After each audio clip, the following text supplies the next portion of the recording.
effective therapy and, if possible, cure. Thank you very much.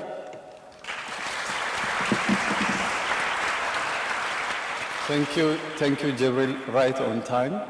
Next is Eunice Kamba.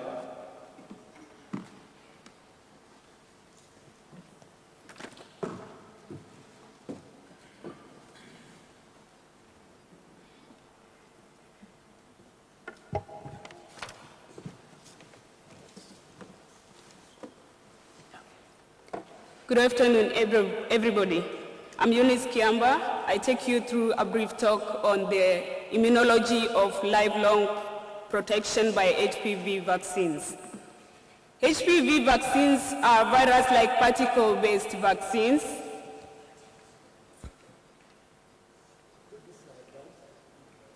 Sorry.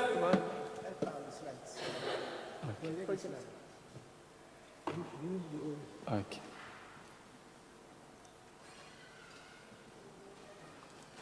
Yes. Don't go far. Next time when they want to load, you just come and have them load it.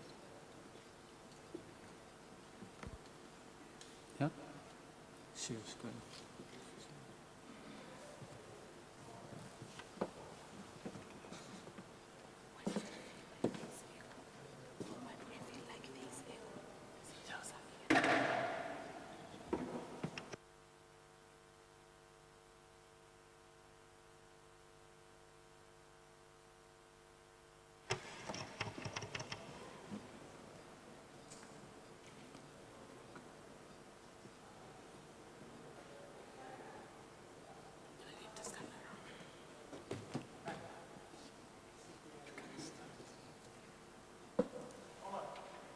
Hello everyone again, sorry about that. I'm presenting to you briefly about the immunology of lifelong protection by HPV vaccines.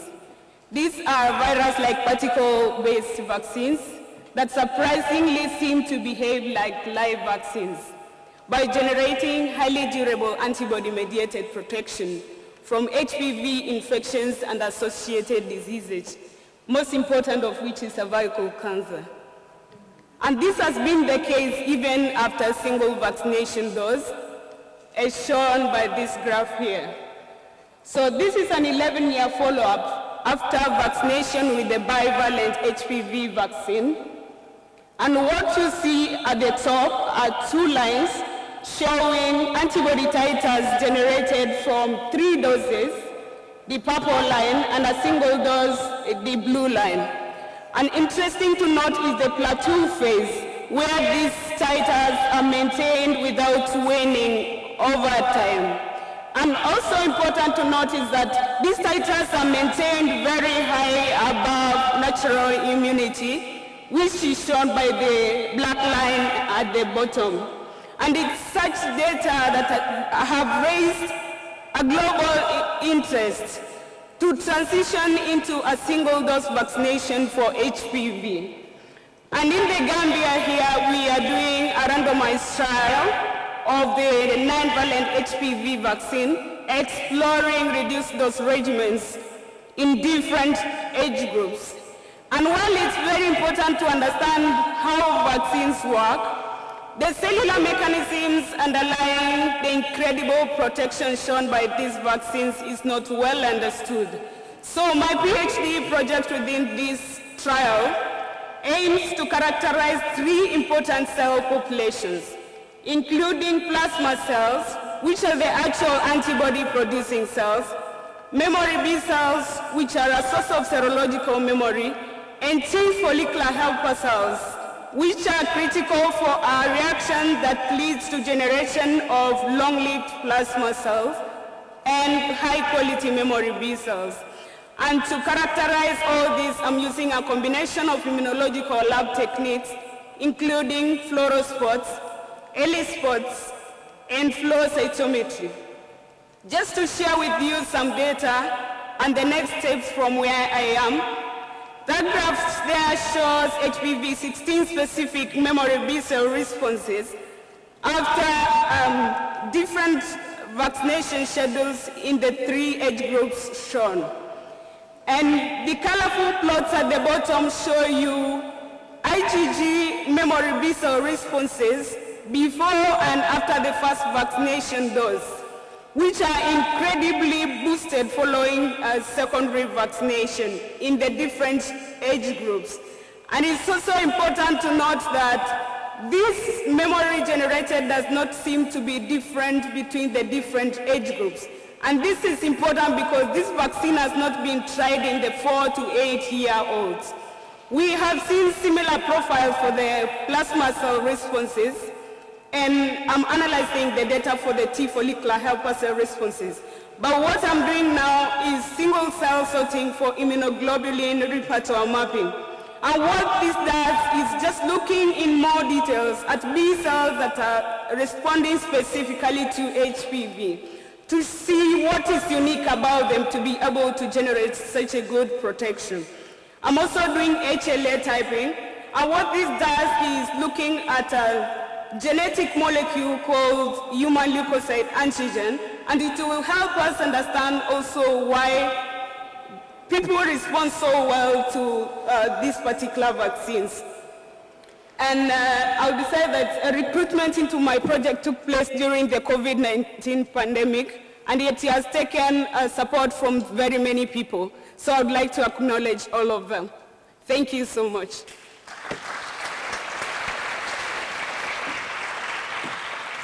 Thank you very much, Eunice.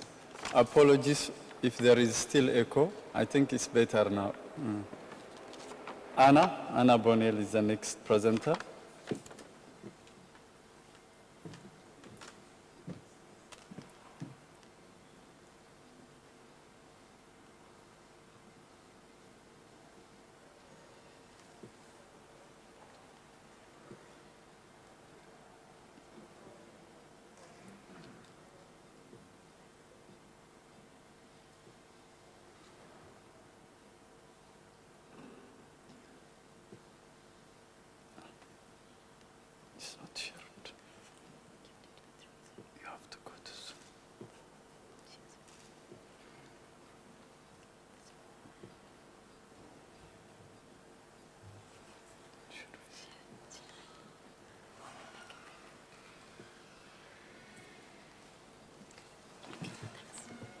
Good afternoon, everybody. My name is Dr. Anna Bonnell. I am a Wellcome-funded clinical PhD fellow, and I'm going to talk about my work, which is focusing on the intersection between climate change and maternal health. More specifically, I look at the impact of extreme heat on pregnancy. So, just a bit of context, we all know that COP is ongoing this and next week. This is the 27th COP, and yet we are still on the trajectory to crash through the Paris Agreement within the next decade, and in the lifetime of our children, we will see annual temperatures between 2 to 3 degrees warmer than pre-industrial times.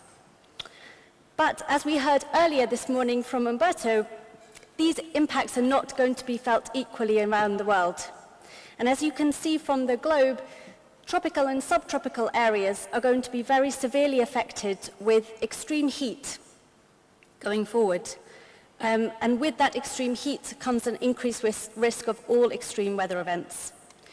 And what does that mean for pregnancy? On the right-hand side of the screen, you can see results from a systematic review and meta-analysis, which found that women exposed to heat waves towards the end of their pregnancies were 16% more likely to have a preterm birth. All of these studies that are presented in the systematic review are from temperate regions and from high-income countries. So there is a huge gap in the knowledge to understand the most severely affected areas and what the heat impact is happening there. Additionally, we know very little about the pathophysiological mechanisms underlying these adverse birth outcomes. So to address that, we performed a prospective cohort study of pregnant subsistence farmers in West Kiang, which is a couple of hours inland from here. And the sort of highlights of the study was that, as you can see on the left, exposure. So this gives you the heat that they were actually being exposed to on the day of their field visit. And categories 4 and 5 of the wet bulb globe temperature would indicate that you are extremely high risk of having physical symptoms from your heat stress exposure. So these would be at levels at which outdoor activity would be against the regulations to work more than, say, for example, half an hour out of every hour. And this occurred in 30% of our 122 field visits. In the middle, you can see the impact on mothers. So we have a significant increase in maternal temperature. We also saw a significant increase in maternal heart rate, which gives you an indication of the physiological strain the mothers were under during their field visits. And then we were also interested in how that then impacted on the fetus. So on the right, you see the significant rise in fetal heart rate. But additionally to this, we did an umbilical artery Doppler in the field, which gave us an indication of how well the placenta was functioning, and those results in conjunction with the fetal heart rate gave us 33% of field visits showed evidence of fetal strain, which we were shocked to find in this population. So just a little brief introduction to what you might see from the group going forward. We have some environmental epi studies in the pipeline, one looking at the impact of heat on the first 1,000 days of life. We also are combining the existing data sets within the Gambia with the PRECISE study, which I'm sure we will hear about in the next few days, to give some robust evidence of the effect of extreme heat on preterm birth risk in sub-Saharan Africa. We're also hoping to build on our pilot findings to explore in much more detail the interaction between heat and the materno-feto-placental units in order to give us metrics which we can then effectively use to trial interventions. And so additional work with co-production within the communities, developing sustainable and effective interventions is the ultimate goal going forward. Thank you.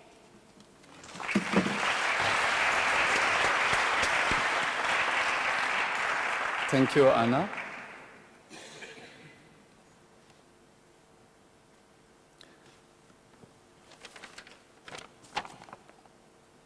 Next is Tunde.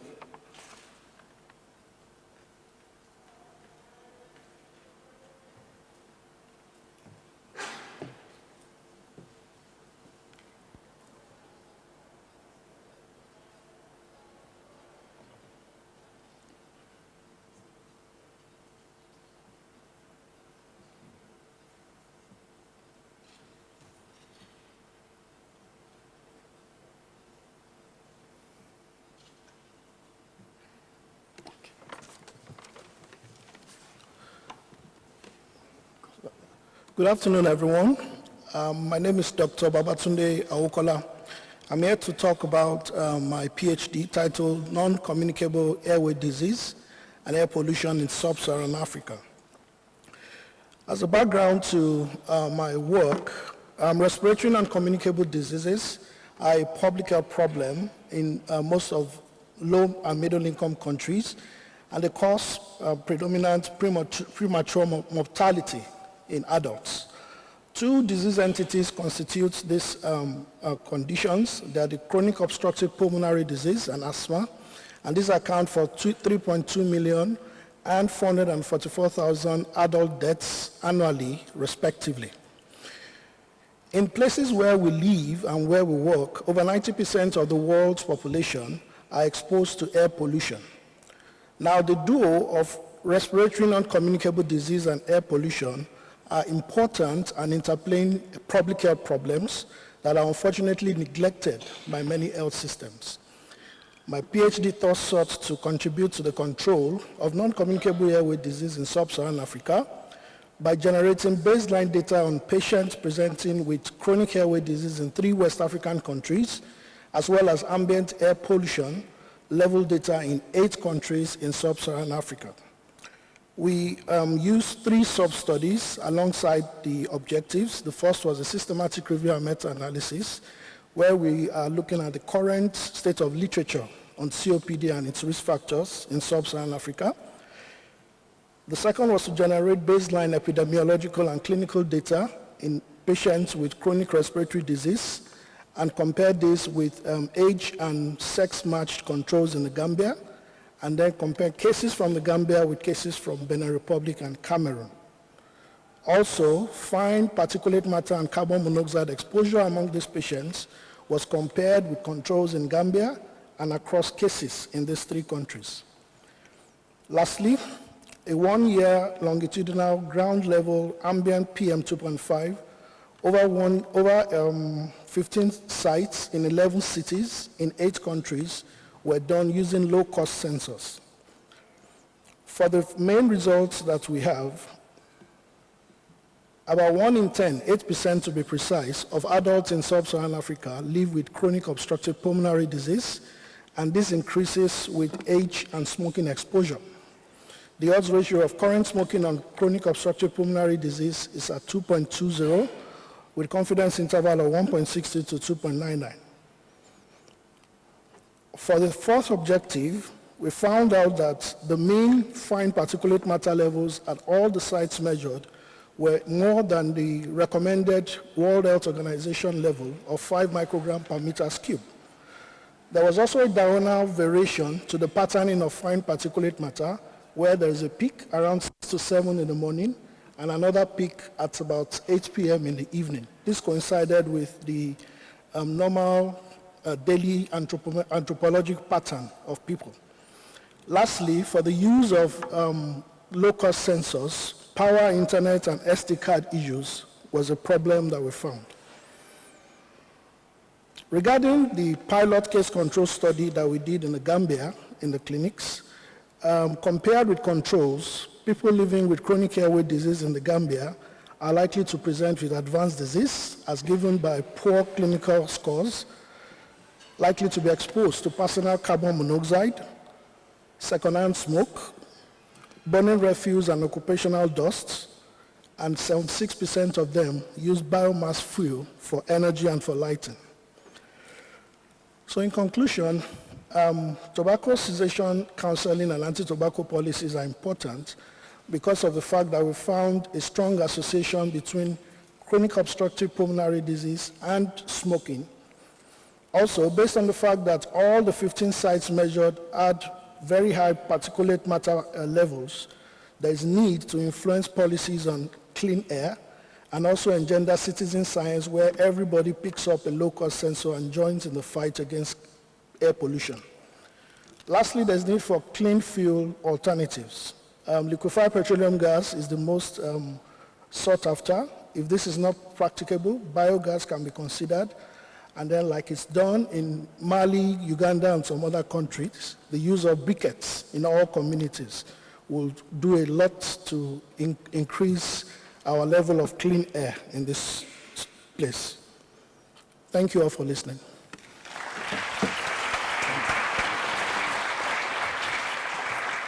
Thank you very much, Tunde. Right on time. Next, Bakari.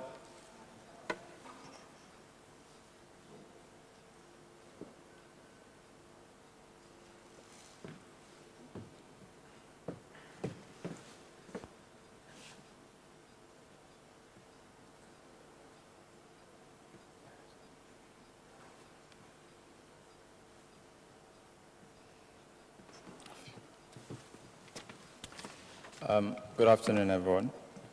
My name is Bakari Sanya, and I'm going to present to you my PhD research, which is looking at the impact of intrapartum azithromycin on infant microbiome development. Over the past 3 decades, the world has seen a significant decline in under 5 mortality. However, the decrease in neonatal mortality has been much slower, and now neonatal deaths account for nearly half of the total under 5 deaths. About 1/3 of these deaths are due to severe infections, including sepsis, pneumonia, and meningitis, and carriage of pathogenic bacteria is a key risk factor. Newborns may be infected during delivery by exposure to bacteria in the mother's reproductive tract, or by exposure to bacterial contaminants from the environment or caregivers. Between 2013 and 2014, the first ever trial of Intrapartum azithromycin was conducted here in the Gambia in a study called Pregnancy 1. And the aim of this study was to reduce bacterial colonization in the child as a necessary step for infection. And this was done by giving 2 grams of oral azithromycin to women during labor. The results of this study have shown a significant impact on carriage of key pathogenic bacteria, including Staph aureus, GBS, and strep pneumonia in both mother and child for throughout the neonatal period, and also a reduction in skin infections and mastitis in the mother and the child. And following this successful results, a larger trial was conducted in Gambia and Burkina Faso, recruiting about 12,000 women. And this time, the aim is to assess the impact of this intervention on sepsis and mortality. Okay. Now, antibiotics are important medications that continue to save millions of lives and are among commonly prescribed drugs in children. However, over the past decade, there's been growing knowledge about the development of the microbiome and the variety of factors that shape its development. And among them, antibiotics have been identified as key microbiome modifying factors, and exposure in early life may have an impact on the overall trajectory of the child's microbiome development. Okay. As a result, 2 microbiome studies were embedded in the pregnancy trials to assess the impact of this intervention on the development of the child's nasopharyngeal and gut microbiomes. These were designed by selecting 50 azithromycin placebo baby pairs from pregnancy 1 and pregnancy 2 to assess the impact of the intervention on the nasopharyngeal and gut microbiomes respectively. For the nasopharyngeal study, nasopharyngeal swabs collected from the babies at several time points were used, and for the gut microbiome study, rectal swabs were used. And the following sample time points were selected at day 0 for the NPS, day 6, and then day 28, and finally at 12 months. And for the rectal swabs, samples were collected at day 0, day 6, day 28, 4 months, and later on at 3 years. Now, these samples were subjected to different genomic techniques. Basically, I'm using 16S to analyze the microbiome of the nasopharynx and the rectal and the gut using NPS and rectal swabs. But also, I'll be looking at the effects on the microbiome, that is the fungal community, in the gut samples by ITS. And finally, to assess the impact on the resistome using metagenomics.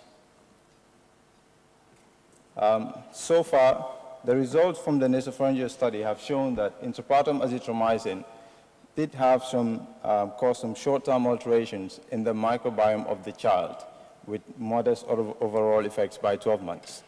We've seen that at day 0, both communities, both children from both arms have similar microbiome seeding profiles, okay, which went through dynamic changes throughout infancy. And by 1 week of age here, we see a high abundance of Staphylococcus in the nasopharynx, but the abundance of this Staphylococcus was relatively lower in the azithromycin arm here compared to the placebo. And following this, there was a transition from Staphylococcus dominans to a gradual increase in Streptococcus and Moraxella and Haemophilus Corynebacterium and Dorosogranum, which are typical colonizers of the nasopharynx of infants by 12 months.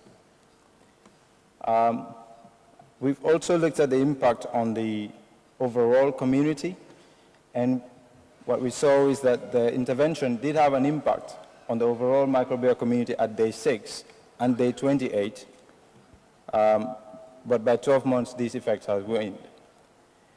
Also looked at the effect on the microbiome trajectories, and we saw a more stable transition from the seeding profile in the azithromycin arm and a more rapid transition to Staphylococcus-dominated clusters within the placebo arm. So currently, the investigations are ongoing for the gut microbiome study to look at the effects on the bacterial community, the fungal community, but also on the resistome. Thank you.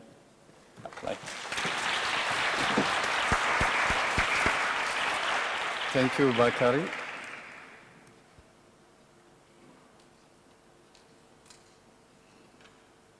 Pauline.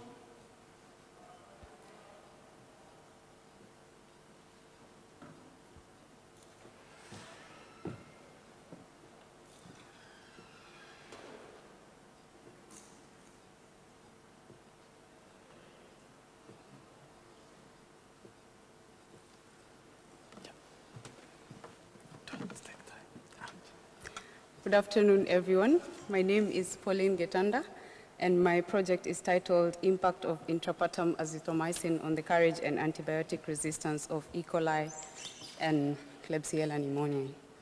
So the global neonatal mortality rate has decreased over the past few decades, but this rate still remains unacceptably high, especially in sub-Saharan Africa, and in West Africa, to be specific, where rates can get up to 30 deaths per 1,000 live births. Neonatal sepsis is a leading cause of this death, and the major bacterial causes of this mortality are Staphylococcus aureus, Escherichia coli, and Klebsiella pneumoniae. So it's therefore necessary to find context-specific solutions that are applicable to especially areas where this mortality is very high. As has been introduced by my colleague, we conducted a trial to assess the effect of intrapartum azithromycin on neonatal sepsis and mortality. And if this kind of intervention is found to have benefits for both the mothers and the newborns, it would be necessary also to investigate the risk factors involved in this kind of intervention. And the major risk factor that would be involved is the induction of antibiotic resistance. From a previous trial, pregnancy 1, we found that the intervention decreased the carriage of the major gram-positive bacteria associated with neonatal sepsis, but also increased resistance in this bacteria, which had waned by the 12-month period post-intervention. So this kind of intervention had not been previously assessed for gram-negative bacteria. And so my PhD project aims to determine the impact of intrapartum azithromycin on the prevalence of carriage of E. coli and Klebsiella pneumoniae and the prevalence of resistance in these bacteria, which are the most prevalent gram-negative bacteria that cause neonatal sepsis. And also these bacteria carry a major burden of antibiotic resistance. So we collected samples from 500 mother and child pair participants from the Gambia and Burkina Faso, but for the benefit of this presentation, I'll just talk about the rectal swabs that we collected at those time points from the babies post-intervention.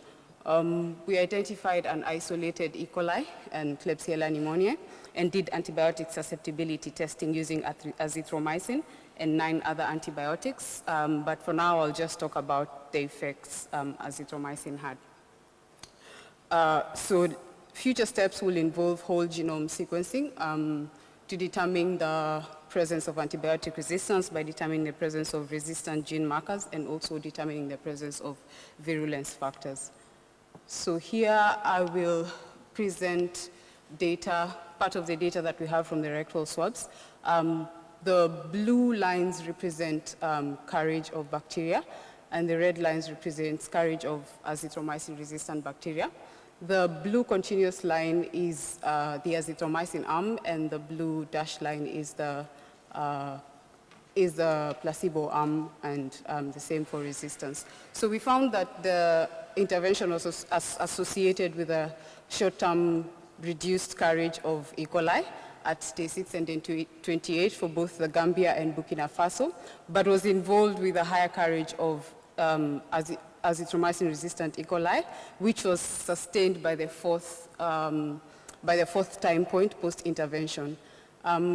Conversely, we found that the intervention was associated with an increased carriage of Klebsiella pneumoniae from both countries and was associated with the carriage of azithromycin-resistant Klebsiella pneumonia. So in summary, the intervention was associated with a short-term reduction of E. coli and an increased carriage of Klebsiella pneumonia, and it was associated with increased carriage of E. coli and Klebsiella pneumonia azithromycin resistant isolates. Thank you. Thank you, Pauline. Thank you.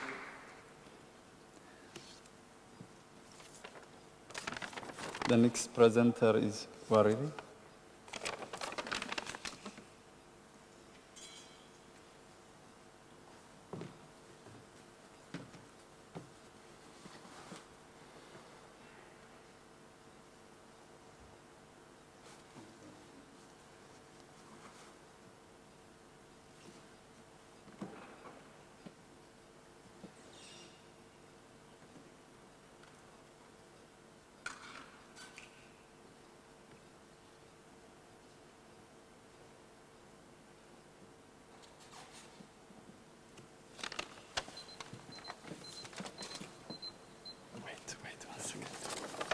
Sorry, there is some announcement. If there is someone who left their tote bag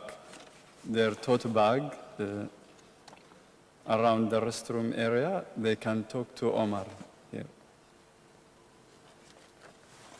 Okay. Good afternoon, everybody. My name is Oganebrume Wariri. I'll be talking to you about my PhD, which is looking at the timeliness of vaccination in the Gambia, looking at the spatial pattern and the determinants. As already been alluded to by our director and the Minister of Health, the Gambia immunization system is considered excellent. Of course, the country has achieved vaccination coverage for almost all childhood vaccines, nearing levels required for herd immunity. As shown by the figure on the screen, the blue line shows the coverage of the first dose of the measles-containing vaccine over the last about 2 decades, and the levels are above 90%, approaching 95%. On top of that, the country have also implemented the second dose of measles-containing vaccine within the last decade. However, despite this good news, there's also some bad news in the sense that we have all these things going on. The country has also experienced outbreaks of measles over the last decade with high peaks in 2016 and also currently in 2022. Then this raises very, very important question. Is it enough just to have high crude coverage, or there are more things that we should look at? For example, looking at the quality of vaccination, if they are given in a timely manner within the nationally recommended windows. Talking of vaccination windows, they are designed in a way to target the child at a point where their immune system is optimal, at a point where locally the disease burdens are highest. So looking at the figure, the green area should be like where you want to target, where the immune system is optimal to handle the vaccine and the disease burden is highest. So we could say that vaccines given before that period could be considered early vaccination, and vaccines given outside that, in quote, safe window could be considered delayed vaccination. Early vaccination might be a problem because the child's immune system might not be matured enough to handle that, the vaccine, or maternal antibodies might interrupt and result in suboptimal immunity. On the other extreme, vaccines are delivered in a delayed manner and taken together as the fact that that is already forthring. So, to look at the landscape of vaccination timeliness, studies that have been done in this area, as part of my PhD, I did a scoping review looking at data from 103 ICs. More than 98% of them reported delayed vaccination in most of this country. But there are gaps also in the research. For example, the evidence shows that the outputs are presented at the national level, making it difficult for you to know where specifically in each country the problems are. On the other hand, they've only focused on one dimension of vaccination timeliness, mostly delayed vaccination, not looking at the other dimension. And lastly, they've looked at a few determinants of vaccination timeliness. There comes my PhD. The first objective of my PhD, or second, in addition to the review I just talked about, is to look at vaccination timeliness in all its dimensions, both early vaccination, delayed vaccination, also looking at for multi-dose vaccine, looking at untimely interval. And on top of that, conduct some spatial modeling and mapping to precisely locate the points in the Gambia that are more problematic and conduct hotspot analysis. Second, I want to expand looking at the determinants that we previously looked at. I want to use a more action-oriented conceptual framework that looks at 3 dimensions of factors that make you decide to get your vaccine, factors that make you reach facility to be able to receive your vaccine, and lastly, factors that happen at the facility. Time. How far do people have to travel from their homes, their isolated villages, to our immunization posts or immunization clinics, and how does that impact on vaccination timeliness? Lastly, on the determinants, I'm also looking at what happens at the clinic. For example, how many times a week, how many times in resulting in a situation when a child receives their vaccine in an untimely manner. The last objective of my PhD is to look at how the COVID-19 pandemic had impacted on vaccination timeliness. We all know that there's a lot of evidence on how the COVID-19 impacted on crude vaccination coverage. And 2 years later into the pandemic, the major output is to try and generate evidence for the EPI program in the Gambia to know which areas were mostly impacted so that for future public health emergencies, they could know the areas that are most likely stressed and could pay attention to those areas. I want to thank my supervisor. Aliyu?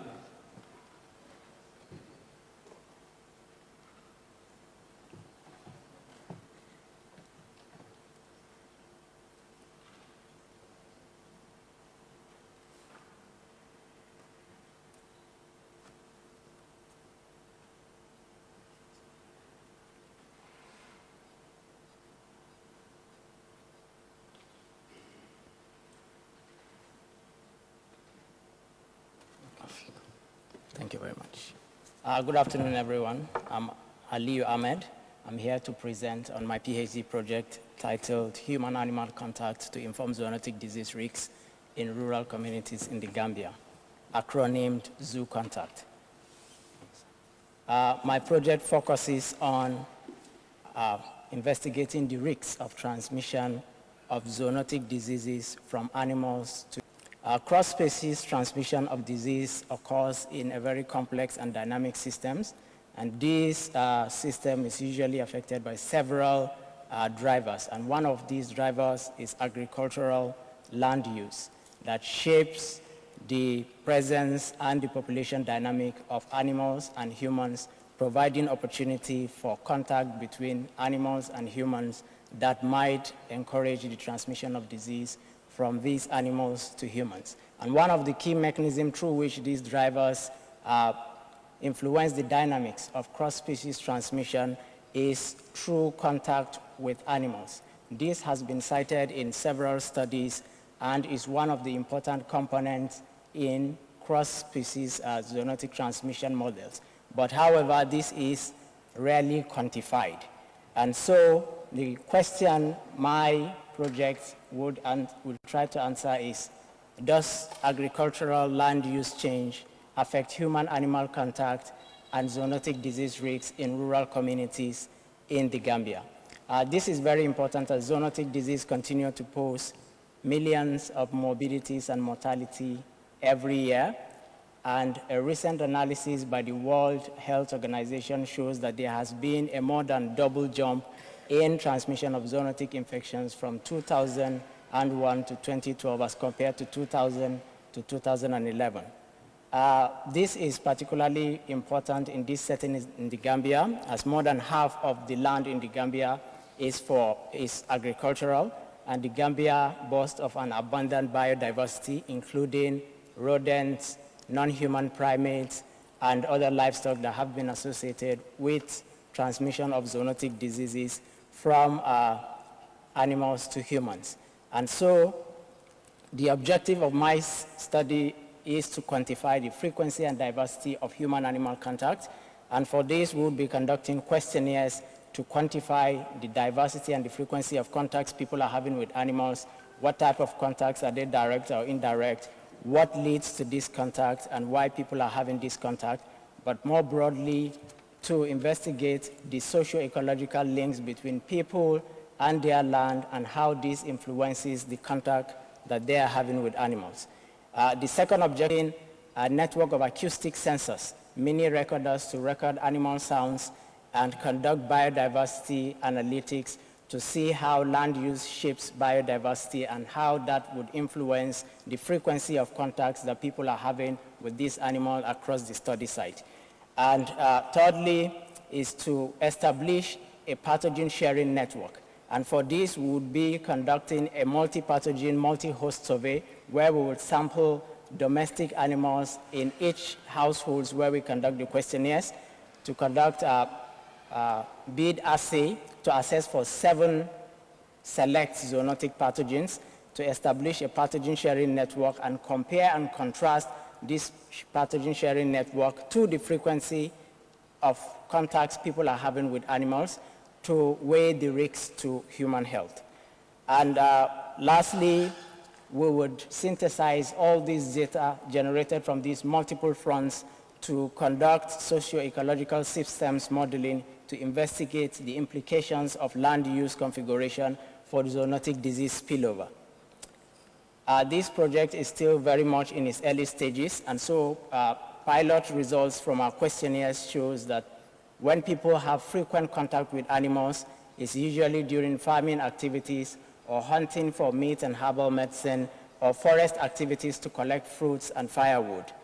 And when people have contact with wildlife, is most frequently with monkeys, and when they do with domestic animal, is most frequently with goats, poultry, and cattle in that order.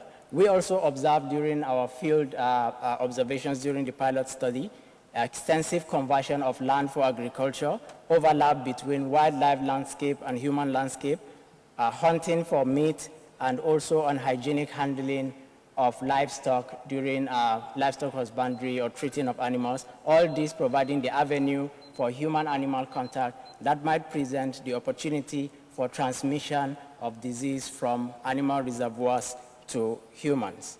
Thank you for listening, and happy 75th anniversary MRCG. Thank you, Ali. Thank you, Ali.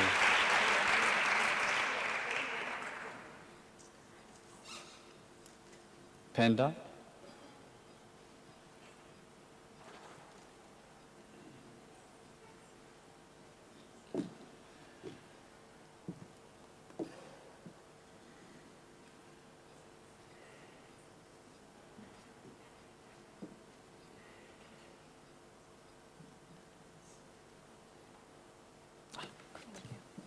Good afternoon, everybody. My name is Penda Jom. I am at the end stage of my PhD, so interesting to present today.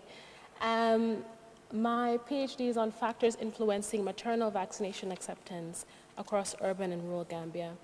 As we know, maternal mortality, the rate remains very high in the Gambia and across sub-Saharan Africa. However, a public health intervention that has been proven to be effective at reducing maternal and neonatal mortality rates is maternal immunization. And here in the Gambia, the expanded program on immunization has been administering the tetanus toxoid vaccine to pregnant women.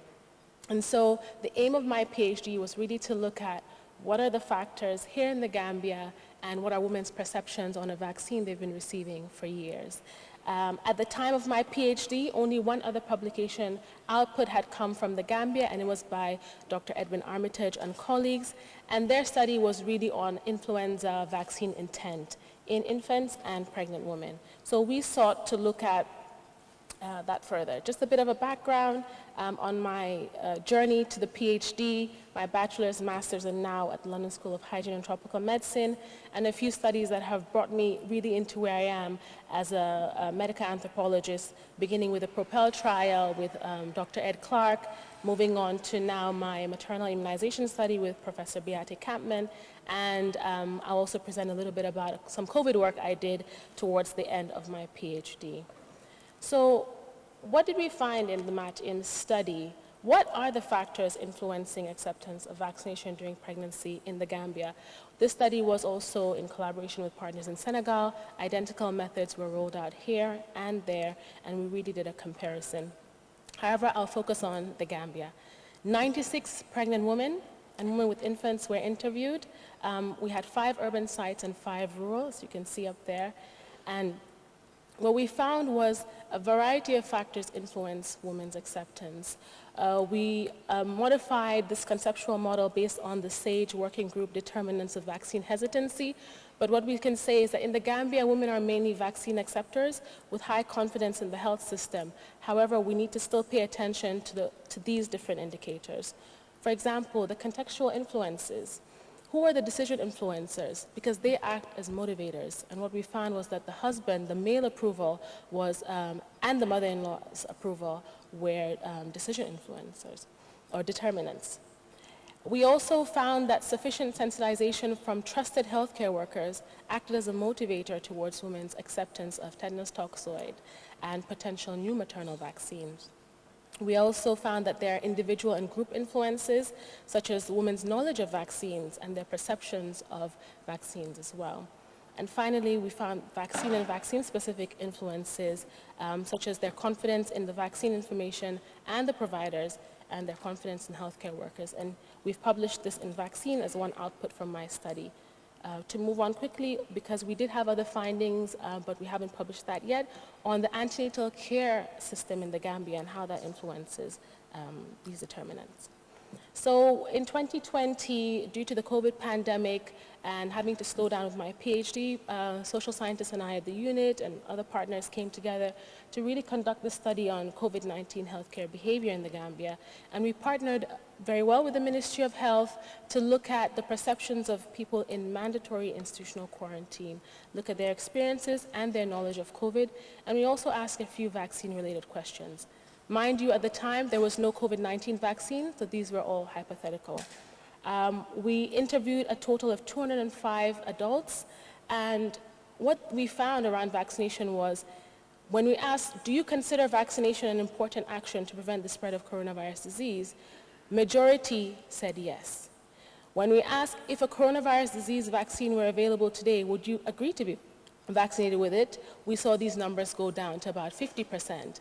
And when we probed even further to ask, would they agree to take part in a coronavirus disease vaccine trial, these numbers were around 30% or below. So individuals in quarantine in the Gambia would not accept a COVID-19 vaccine at the time. This was in 2020. However, I'm sure current studies are underway to figure this out. So just to summarize my PhD study, I have accomplished quite a bit, and now I'm at the end wrapping up, and I'm looking forward to the future. Thank you. Thank you. Thank you very much. Thank you, Tenga. Last but not least, Smaila.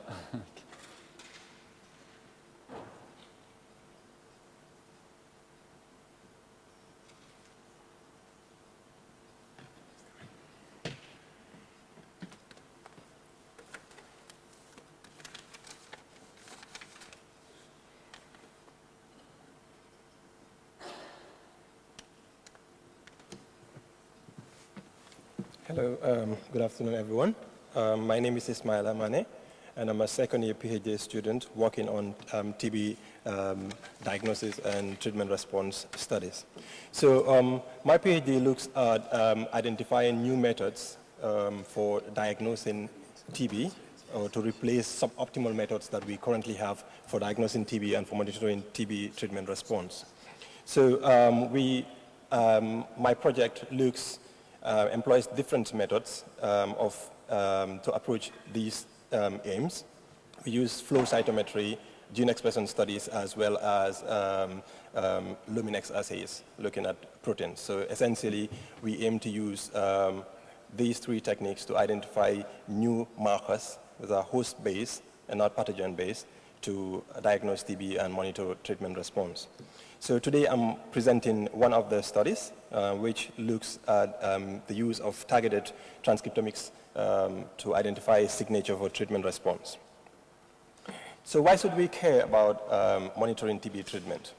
TB continues to be one of the leading causes of death from infectious disease. About 1.6 million people died from TB in 2021. And the standard treatment of TB is quite challenging because it takes a minimum of 6 months to treat TB using 4 different antimicrobial drugs. And this long duration of treatment is associated with poor adherence to treatment, which leads to high number of failures and relapse. So at the moment, we don't have very effective tools to monitor treatment progress. The best tool we have at the moment is looking at culture conversion in sputum. And this modality has its limitations in that it has poor prediction for treatment failure and also relapse. And doing culture is very time intensive because it has a turnaround time of about 6 weeks to produce definitive results. Now, sputum, which culture depends on, is very difficult to collect from young children and people with advanced HIV diseases.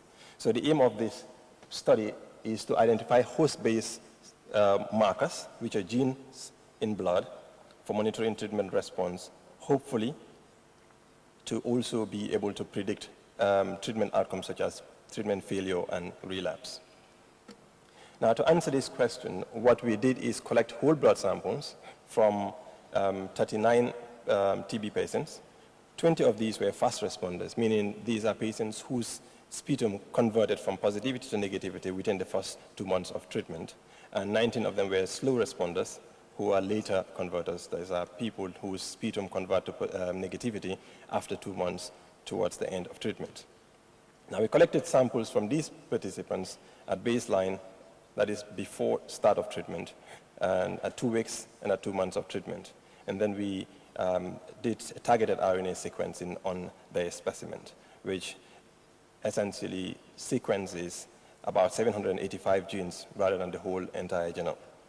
Now, when we tried to analyze this data, what we found was that at week 2 of treatment, there were about 58 differentially expressed genes, meaning these are genes that change between diagnosis and 2 weeks of treatment. 40 of these genes were upregulated, and 18 of them were downregulated. By 2 months of treatment, when compared to 11 by week 2, there were 11 differentially expressed genes. We then attempted to compare the difference in gene expression between those who are slow responders to treatment and those who are fast responders to treatment. And we found a set of genes that were differentially expressed between slow and fast responders. Now, we looked at the predictive accuracy of these genes to see how well they classify people with, into slow and fast responders, but their predictive accuracy was quite modest. So we then looked at the entire data set to look at how well each of these genes may contribute to the prediction of slow and fast response. So at the moment, I'm trying to analyze this data, and I've seen a several number of genes which have good predictive accuracy for treatment response. So the ongoing analysis I'm doing at the moment is to analyze samples from patients who have undergone treatment failure and relapse with the hope to identify genes that may be associated with poor treatment outcomes.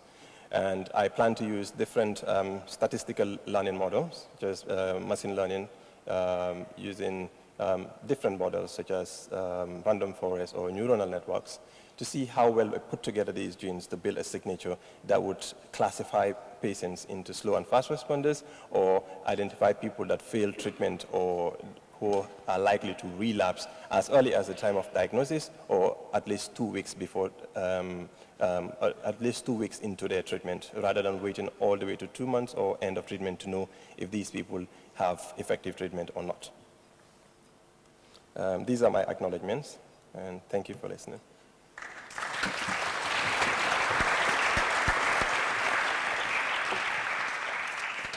Thank you very much. This will conclude our session on the elevator talks. I'm sorry we didn't have time for questions, but you can interact with the students throughout the 3 days. And I would like to thank all the audience for being patient, and special thanks to those who are following us virtually online. And thank you, everyone. Yeah, Janki has some announcements. Thank you.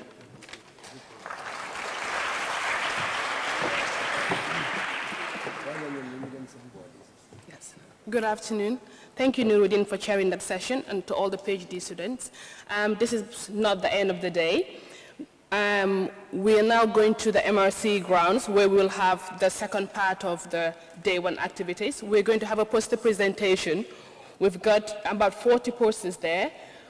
All the delegates are going to MRC. Please join the shuttles that you came with. When we go to MRC, we're going to be dividing you into groups. You will be able to visit all the posters and ask questions. And I'm sure we have some of the PhD students here that have posters, so if you had questions, this is the time to ask them. From the poster sessions, we're also going to have a cultural evening, after which the buses that you came with will take you back to your hotels. Enjoy the rest of the evening. Thank you.